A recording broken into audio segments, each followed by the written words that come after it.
પકડી પડાયા છે। ભૂંડ પકડવાના બહાને રેકી કરી કરતા હતા ચોરી। આપને કહી દઈએ કે જામનગરનો બનાવ છે, જ્યાં આરામ હોટેલના સંચાલિકાના મકાનમાંથી થયેલી ચોરીનો ભેદ ઉકેલાયો છે। પટેલ કોલોની સ્થિત બંગલોમાં તસ્કરોએ 2.5 લાખની ચોરી કરી હતી, ત્યારે પોલીસે ફરિયાદ લઈને તપાસ આરંભી। પોલીસને બાતમી મળી હતી કે આરોપીઓ ફરી આ વિસ્તારમાં ચોરીની ઘટનાને અંજામ આપવાની ફિરાકમાં છે, ત્યારે એલસીબી પોલીસે વોચ ગોઠવીને 2 આરોપી પકડી પાડ્યા છે, જ્યારે અન્ય એક ફરાર આરોપીની શોધખોળ ચાલુ છે। તપાસમાં ઘટસ્ફોટ થયો છે કે આરોપીઓ ભૂંડ પકડવાના બહાને રેકી કરતા હતા અને બંધ મકાનને ટાર્ગેટ બનાવતા હતા।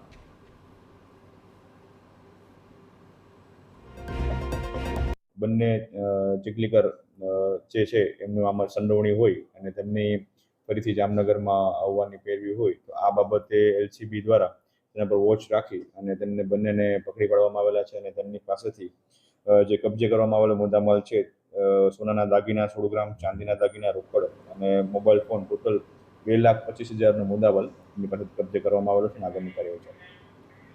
વાત અન્ય સમાચાર